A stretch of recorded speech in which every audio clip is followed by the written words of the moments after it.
엉금엉금 정말 우리 주님께서 다가오셔서 우리의 기도 가운데 응답해 주시는 그러한 은혜를 예배 가운데 경험하게 되기를 축원드립니다. 올 한 해의 표를 한번 따라해 볼까요? 오직 너 하나님의 사람아, 하나님의 사람아. 오늘 이 말씀을 마음에 새기고 올 한 해 살아갈 수 있게 되기를 바랍니다. 한 해 표가 되는 말씀은요, 한 해 동안 우리가 어떻게 살아가야 할지를 알려주는 그러한 기준이 되는 말씀이죠. 그런데 올해 표는 나는 누구인가 라고 하는 자기 정체성을 알려주는 그 표로 우리가 이 표를 또 정하게 되었습니다. 내가 누구인가 라고 하는 질문은요, 우리의 삶의 행동을 결정짓는 아주 중요한 질문이 됩니다. 이런 차원에서 볼 때 올해 참 혼란스럽죠. 그리고 어둡죠. 그리고 모든 것이 불확실한 그러한 시대에 정말 확실한 정체성 하나만 우리가 강하게 붙들고 있으면 올 한 해 우리가 어떻게 살아가야 될지, 어떤 것을 하지 않고 어떤 것을 행하며 하나님의 기쁨이 되어야 될지 명확한 기준이 우리에게 생기게 될 줄로 믿습니다. 정체성에 대한 확신이 없으면, 확신만 있으면 정말 향방 없이 의미 없이 헛된 인생 살아가지 않게 되죠. 부표와 같이 이리저리 기웃거리고 이리저리 떠도는 그러한 인생 살지 않게 됩니다. 시간을 허비하지 않게 되어 있고요, 기쁨과 보람을 느끼며 살아가게 되고요, 고난도 이겨내요. 유혹도 우리가 거뜬히 뛰어넘습니다. 그리고 순종도 가능하게 됩니다. 그래서 결국은 하나님의 뜻을 이룸으로 올 한 해 열매도 풍성하고 정말 그 어느 때보다도 의미 있는 한 해가 되게 될 줄로 믿습니다. 그것이 자기 정체성에 대한 분명한 확신을 가지고 살아갈 때 이 모든 것들이 함께 따라온다라고 하는 사실이죠. 우리는 이 땅에 살아가고 있지만 사실 하늘 국적자이기도 합니다. 그러니까 우리는 결국 이중 국적자이죠.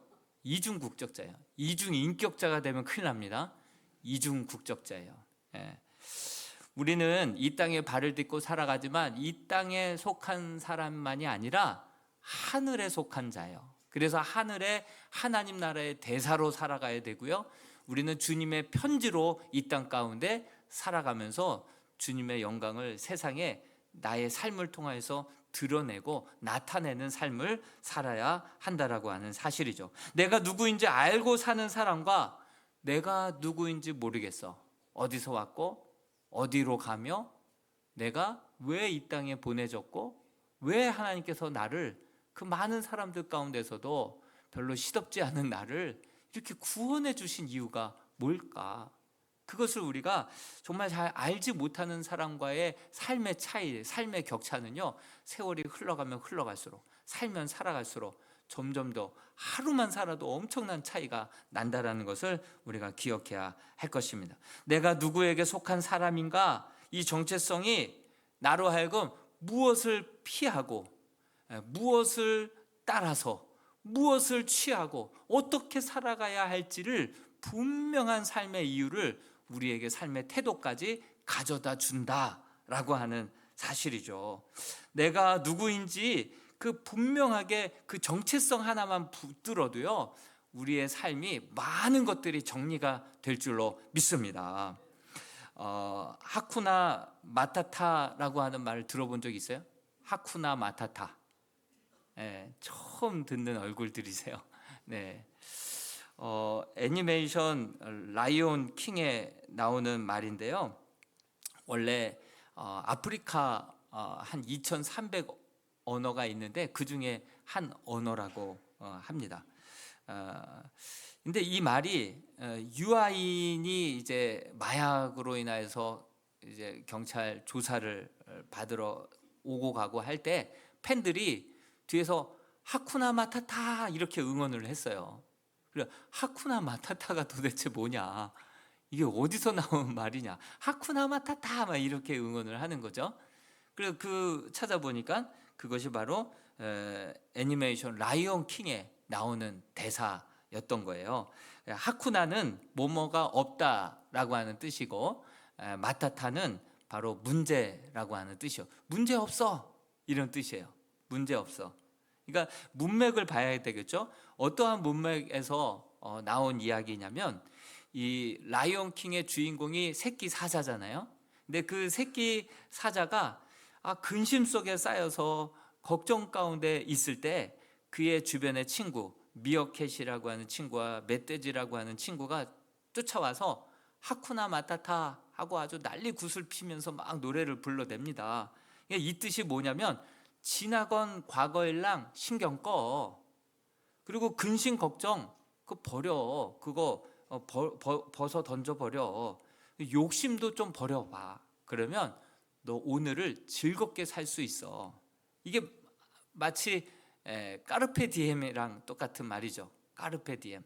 그것은 오늘을 붙잡아 라고 하는 뜻이거든요. 그러니까 오늘을 즐겨, 욜로해, 이런 뜻이거든요. 그러다 보니까 과거 걱정하지 말고 욕심만 좀 버려도 그러면 즐겁게 살 수 있어. 왜 이렇게 하루를 세상의 모든 짐을 다 짊어지고 사는 사람처럼 이렇게 근심 속에서 어린 녀석이 그렇게 있어 하면서 하쿠나 마타타 이렇게 얘기한 거죠.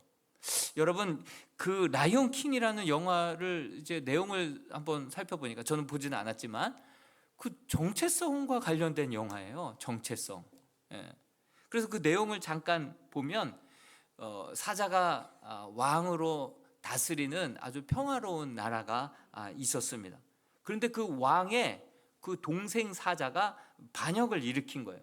그래서 형을 아주 잔혹하게 무참하게 살해를 하고, 그리고 그 왕의 아들인 새끼 사자는 가까스로 목숨을 건져서 옆 동네로 피신을 하고 삽시간에 그 마을을 점령해 버립니다. 그러다 새롭게 등극한 나쁜 왕 밑에서 이제 모두들 고통의 나날들을 보내게 됩니다. 그래서 가까스로 도망친 새끼 사자는 그냥 어떻게 해야 되나 근심 속에서, 낙심 속에서 있을 때 그 주변에 있는 미어캣, 멧돼지 이런 저런 동료들이 찾아와서 하쿠나 마타타, 그냥 아무 생각 없이 살아. 그냥 근심 걱정하지 말고 욕심만 내려놔. 그러면 너 오늘을 즐기며 살아갈 수 있어. 그때부터 자신이 사자라고 하는 그 사실조차도 잊어버린 채 그냥 현실의 즐거움 속에 파묻혀서 막 그렇게 살아가는 모습을 보게 됩니다. 그러던 어느 날 암살된 아버지의 신하였던 원숭이가 이 왕자를 찾아오게 됩니다. 자신이 누군지도 깨닫지도 못하고 그렇게 그냥 니나노 이런 삶을 살아가고 있는 새끼 사자를 보니까 너무나도 안타까운 거예요. 그래서 너희 아버지가 너를 기다리고 계신다, 이런 말을 하는 거예요. 죽은 줄만 알았는데, 아니 우리 아버지는 오래전에 죽으셨다고. 그렇지 않다고. 너희 부왕은 살아계신다. 그러면서 그 새끼 사자를 데리고 한 호숫가로 데리고 갑니다. 호숫가에 앞에 서서 호숫가에 비친 자기의 모습을 보니까 자기밖에 없거든요. 그 어디에 아버지가 있냐고. 그 호수 속에 비치는 그 모습이 바로 너희 아버지라고 그 얘기를 하는 거예요. 이건 내 모습이지 아버지 모습이 아니잖아요. 그럴 때 원숭이가 잘 봐.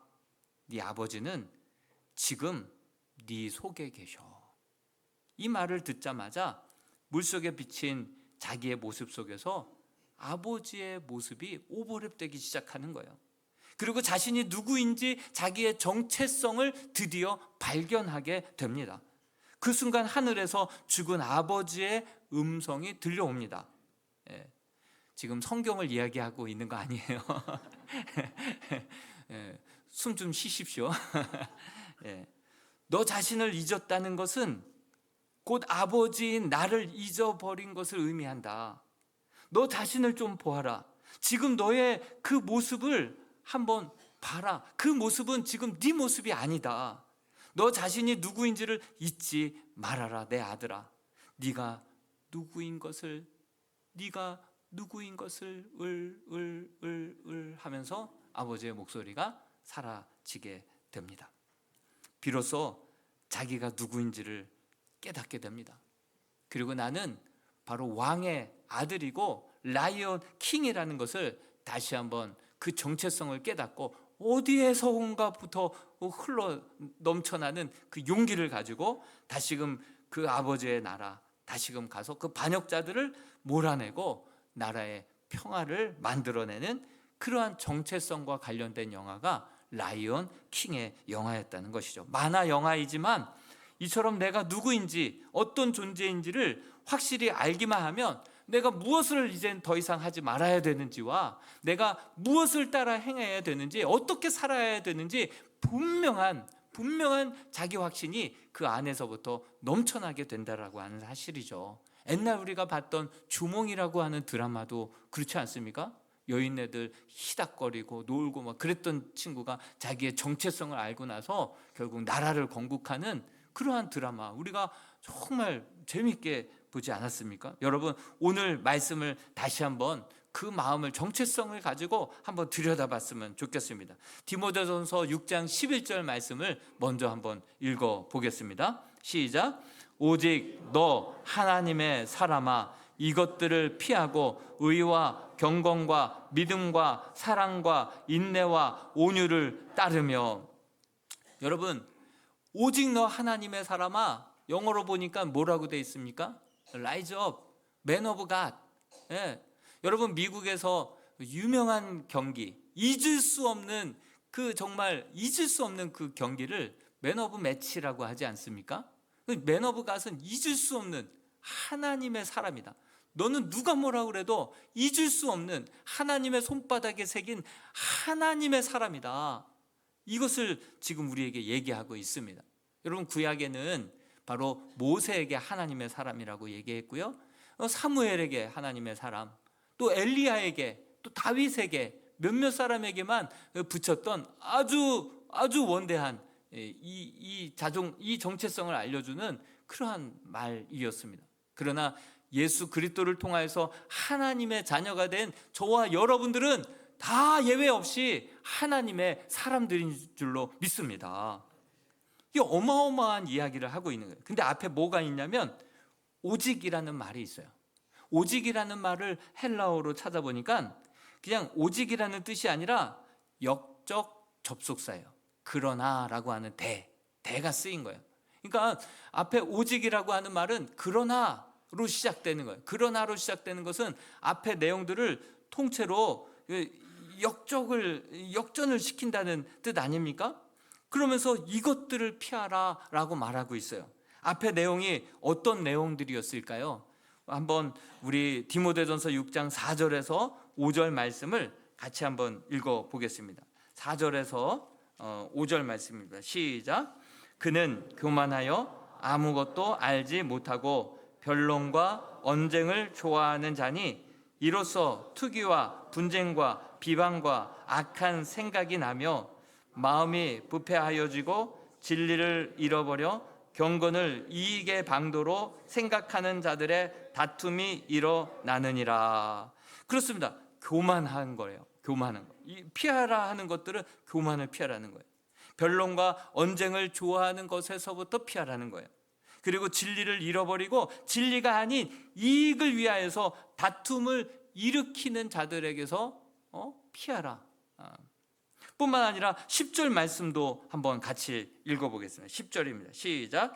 돈을 사랑함이 일만 악의 뿌리가 되나니 이것을 탐내는 자들은 미혹을 받아 믿음에서 떠나 많은 근심으로써 자기를 찔렀도다. 사람이 왜 그럴까요?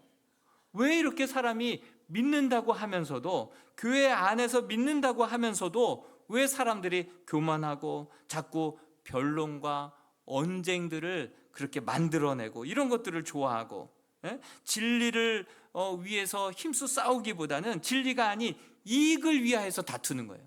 이익 때문에. 결국은 이익이에요. 결국은 돈 때문에 그렇게 갈등과 다툼과 싸움이 일어나는 거예요. 명분은 국민을 위한답시고 결국은 다 그 속내 드러내는 것들은 다 이익 때문에, 당리 당략 때문에 이 지금 법적 공방을 지금 벌이고 있는 거 아니겠습니까? 겉으로 드러나는 명분과 그 속 안에 있는 결국은 그 이익 때문에 싸우고 있는 것들이죠. 그 가운데 국민만 고스란히 피해를 보고 있습니다. 왜 그럴까요? 우리 믿는 자들은 교회 안에서 왜 그럴까요? 우리 3절 말씀에 그 이유가 나오거든요. 3절을 같이 한번 읽어보겠습니다. 시작. 누구든지 교훈을 하며 바른 말 곧 우리 주 예수 그리스도의 말씀과 경건에 관한 교훈을 따르지 아니하면 이렇게 된다는 거예요. 결국은 예수 그리스도에 대한 말씀이 없어요. 그리고 예수 그리스도께서 우리에게 보여주신 경건의 모양이 없어요. 그러니 예수님께서는 하루를 시작하기 전에 새벽 오히려 미명에 한적한 곳에 가서 기도로 시작하셨잖아요.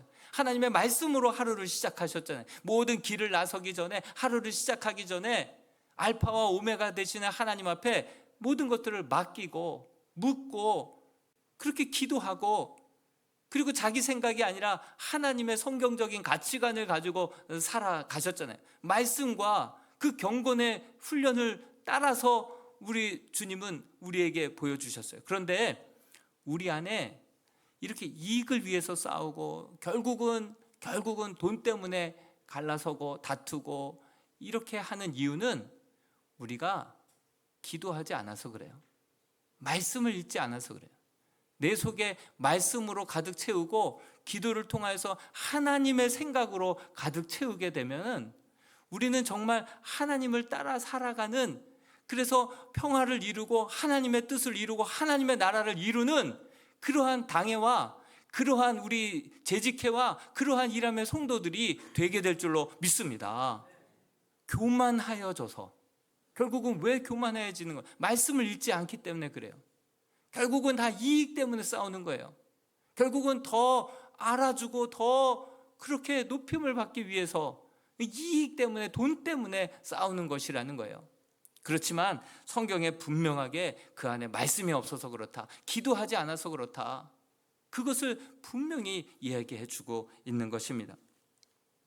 여러분, 또 한 가지 이유가 나오는데요, 바로 6절에서 8절에 또 한 가지 이유가 나옵니다. 같이 한번 6절에서 8절 같이 한번 읽어봅니다. 시작. 그러나 자족하는 마음이 있으면 경건은 큰 이익이 되느니라. 우리가 세상에 아무것도 가지고 온 것이 없음에 또한 아무것도 가지고 가지 못하리니 우리가 먹을 것과 입을 것이 있은즉 족한 줄로 알 것이니라. 아멘. 이 결국은 기도하지 않고 마음이 교만해지고 말씀이 없고 하나님의 생각이 그 안에 없다 보니까 결국은 하나님을 명분 삼아서 결국은 이익을 쫓고 축복을 추구하고 결국 그것 때문에 다투고 갈라지고 싸우고 이 모양 이 꼴이 된다라고 말하고 있죠. 뿐만 아니라 자족하는 능력이 없다는 거예요. 여러분, 자족하는 능력이 있으면 그냥 먹고 입는 거 맛있는 거 있으면 그것을 족한 줄로 아는데, 그 자족하는 능력이 없기 때문에 결국은 그 돈 때문에 돈 하다가 더 가지려고 더 추구하다가 이렇게 우리가 큰 찔림을 겪게 된다라고 성경은 분명히 말씀하고 있습니다. 그렇습니다. 우리들은요, 돈을 더 갖고 싶어 합니다. 돈 싫어하는 사람 어디 있어요? 돈을 더 사랑하는 세상 속에서 살아갈 때 너희는 한 푼도 가져가지 못하고 결국 썩어질 것만을 위하여서 살기보다는 먹을 것과 입을 것이 있은즉 그것을 족한 줄로 여기고, 다시 말해서 자족하고 엉뚱한 것들에 인생을 허비하지 말아라. 더 하다가 결국 뭐라고 말합니까? 9절과 10절 말씀입니다. 9절과 10절도 같이 한번 읽어보겠습니다. 시작. 부하려 하는 자들은 시험과 올무와 여러 가지 어리석고 해로운 욕심에 떨어지나니 곧 사람으로 파멸과 멸망에 빠지게 하는 것이라. 돈을 사랑함이 일만 악의 뿌리가 되나니 이것을 탐내는 자들은 미혹을 받아 믿음에서 떠나 많은 근심으로써 자기를 찔렀도다. 돈을 사랑함이 일만 악의 뿌리가 된다. 이것을 탐내는 자들은 미혹을 받아서 오히려 많은 근심에 자기를 찌르게 된다. 이렇게 말씀하고 있습니다. 그러나 너희들은 하나님의 사람이다. 하늘에 속한 사람이다. 그러니 이 세상 가치로 살아가지 말고 교회 안에서도 정말 그렇게 세속적인 신앙생활 하지 말아라. 이것을 우리에게 당부하고 있는 것입니다. 예전에 신방을 갔을 때 한 운동선수 집에 신방을 갔습니다. 트로피와 메달들이 가득 방을 메웠죠. 감탄을 하자 그분이 하는 말씀이 이거 아무것도 아닙니다. 이렇게 얘기를 하더라고요. 한때는 대단한 줄 알고 정말 총각을 다투며 우승과 신기록을 위해서 다퉈왔었지만 시간이 지나다 보니까 이거 아무것도 아닙니다. 이런 얘기를 하더라고요. 아무도 기억해 주지 않고 이것 때문에 내 몸만 망가졌다는 거예요. 내 몸만. 추억뿐이라는 거예요. 생각해 보면 10년 넘게 어떤 사람들은 평생을 노력해서 정말 0.00 몇 초 그냥 그것을 뛰어넘으려고 거기에 그냥 올인을 했었는데 정말 영원한 승자도 없고 시간이 지나자 그 자리를 내어줘야만 됐고 기록은 갈아엎어지고 그리고 더 가혹한 것은 기억해 주는 사람이 없다는 거예요. 내가 뭘 위해서 그렇게 열심히 살아왔는지 그런 후회가 남는다 얘기를 합니다. 그런데 더 허무한 싸움은 무엇입니까? 이익만을 위해서, 돈을 위해서 싸우다가 믿음과 영혼까지 다 잃어버리는, 좀 더 벌지, 좀 더 뭐 그렇게 쫓아서 살아가다가 결국 신앙과 영혼까지 잃어버리는 사람들은요 훨씬 더 허무함을 느낄 수 있는 것이죠. 이러한 것들을 피하라 성경은 이야기하고 있는 거예요. 그렇다고 한다면 진정한 싸움은 무엇이라고 말하고 있습니까? 디모데전서 6장 11절에서 12절에 다시 한번 언급하고 있는데요, 우리 빨간 언더라인 의와부터 한번 읽어보겠습니다. 무엇을 위해서 싸우라고 말합니까? 시작. 의와 경건과 믿음과 사랑과 인내와 온유를 따르며 믿음의 선한 싸움을 싸우라. 영생을 취하라. 이것을 위하여 내가 부르심을 받았고 많은 증인 앞에서 선한 증언을 하였도다. 오직 너 하나님의 사람아, 자기 부인 없는 경건 생활 없는 이익과 만족과 유익만을 위하여서 천박한 기독교를 만들지 말고 변론과 이익과 욕망과 탐심을 피하고 하나님과의 올바른 관계를 가져오게 하는 의와 경건, 믿음이 사랑으로 표현되고 정말 하나님의 약속을 인내로 기다림으로 정말 모든 사람들에게 여유가 있고 온유할 수 있는, 한마디로 말하면 예수 그리스도의 말씀과 그분의 성품과 그분의 삶을 쫓아서 그 삶을 따라서 믿음의 선한 싸움을 싸우며 영생을 취하라. 결국 우리가 목표로 하는 우리의 꼬린점은 영생을 얻는 것인 줄로 믿습니다. 그것을 위해서 싸우라고 우리에게 도전하고 있는 것입니다. 한 아이가 예수님은 어떤 분이세요? 라고 하는 질문을 받았을 때 교회 학교 선생님 한 분을 가르치면서 저분과 같아요 이렇게 얘기했대요. 참 순수한 아이에게 목사님이 예수님은 어떤 분이니? 그래서 성경적인 답을, 신앙의 고백을 원했는데 선생님을 가리키면서 저분과 같아요 이런 얘기를 하더래요. 애들은 거짓말 못하잖아요. 여러분, 하나님의 사람으로서 우리가 이 세상과는 좀 구별된 삶으로 말미암아 우리 작은 예수로 살아감으로 말미암아 예수님의 인품, 예수님의 성품, 예수님의 가치관을 향하여서 힘써 싸우며 우리가 주님을 드러내는 삶을 살아야 될 줄로 믿습니다. 이제 마무리하겠습니다. 사랑하는 성도 여러분, 우리는 거울을 보고도 돌아서서 자기의 얼굴을 잊어버려서 또 보고 또 보고 또 보는 그런 사람들입니다. 사춘기 여자들은 자동차를 지나갈 때도 거기에 비치는 자기의 모습을 바라보면서 보고 또 심취하고 그렇게 취해버리는 그런 모습들을 자주 보게 되죠. 보고도 금방 돌아서면 또 자기의 모습을 잃어버려서 또 거울을 끄집어내서 그 모습을 보는 게 우리예요. 여러분, 우리의 정체성을 쉽게 우리는 잊어버리고 망각하고 살아간다는 거예요. 그래서 이곳에 새겨 넣었습니다. 오직 너 하나님의 사람, 이것을 여러분들의 마음에 새길 수 있기를 소망합니다.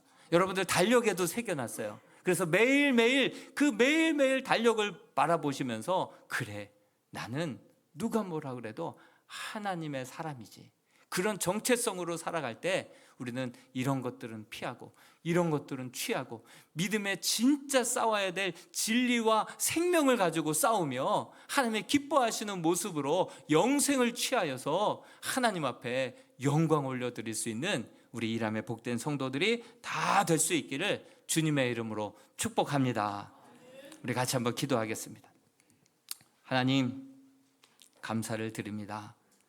올 한 해 표어대로 오직 너 하나님의 사람아, 이 정체성을 가지고 올 한 해 피할 것을 피하고 정말 따를 것을 따르며 정말 싸워야 될 것들에 목숨을 걸고 싸우고 정말 온유함으로 인내함으로 양보하고 나눠야 될 것들 나누며 하나님의 뜻을 이루고 주님을 드러내는 삶을, 멋진 삶을 살아가는 주님의 신실한 종들이 다 되게 하여 주옵소서.